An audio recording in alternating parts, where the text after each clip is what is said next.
तो एटी मंत्र का बच्चा लोग बहुत बहुत स्वागत है आपका समाज सेवा में। अगर समाज का नाम सुनते ही आप उदास होने लगते हैं तो अपने 8 मिनट दीजिए। आज हम आपको वो ट्रिक बताएंगे जिसे जानकर आप समाज के सेनापति बन जाएंगे। लीजिए, मैंने शुरुआत कर दी सेनापति यानी सेना का पति।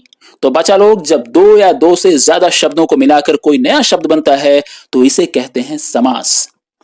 जैसे यहां सेना और पति आपस में मिल गए और एक नया शब्द बन गया सेनापति।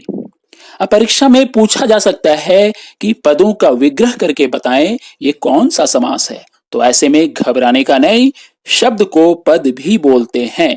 सेनापति में पहला पद यानी पूर्व पद है सेना और दूसरा पद यानी उत्तर पद है पति। तो पदों का विग्रह करते हुए आप लिखेंगे सेनापति यानी सेना का पति। और ये है, बताइए ये कौन सा समास है? ये है तत्पुरुष समास।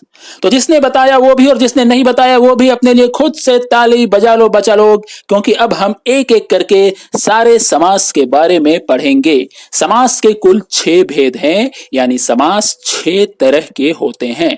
आपको हिंदी में 100% स्कोर करना है और इसके लिए हर बॉल पे चाहिए छक्का यानी 6 रन। तो ऐसे याद रखिए, 6 समास के प्रकार होते हैं 6। पहला प्रकार है अव्ययी भाव समास। इस समास में पहला पद अव्यय होता है, इसीलिए इसे कहते हैं अव्ययी भाव। और पहला पद अव्ययी भाव होने के कारण दोनों पदों के मिलने से जो समास बनता है वो भी अव्यय होता है। अव्यय यानी वो शब्द जिसे आप व्यय ना कर सकें, खर्च ना कर सकें, उसमें कोई बदलाव ना कर सकें। अव्ययी भाव समास का उदाहरण देखिए, निर्भय यानी जिसमें भय ना हो, बिना भय का। प्रति माह यानी हर महीने।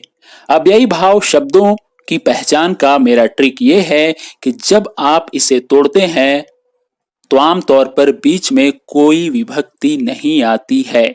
जैसे निर्भय को तोड़ने पर होगा जिसमें भय ना हो।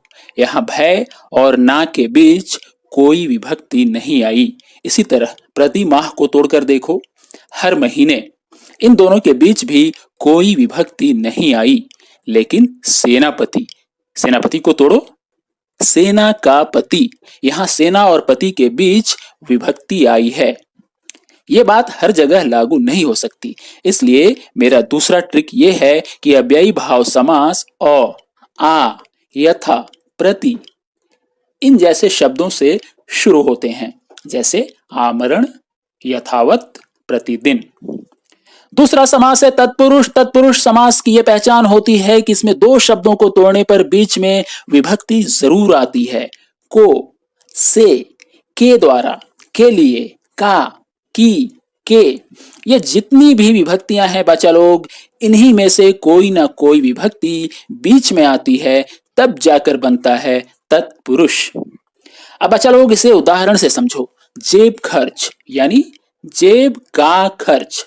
रस भरी यानी रस से भरी। गुरु दक्षिणा यानी गुरु के लिए दक्षिणा। विद्याहीन यानी विद्या से हीन।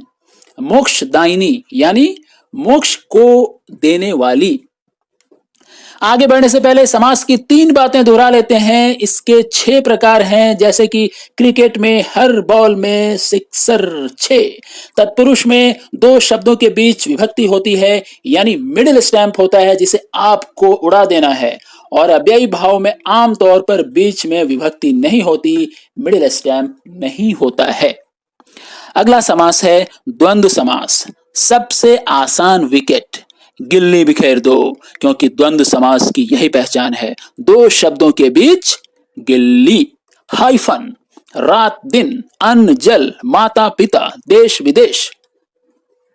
बीच में होता है ना, ये होता है और के बदले में, यानी जिस समास का विग्रह करने पर या उसे तोड़ने पर 2 शब्दों या 2 पदों के बीच और मिले, वो है द्वंद्व समास।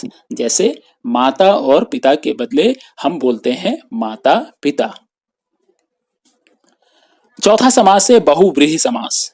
इसमें दो पद आपस में मिलकर किसी तीसरे शब्द का निर्माण करते हैं।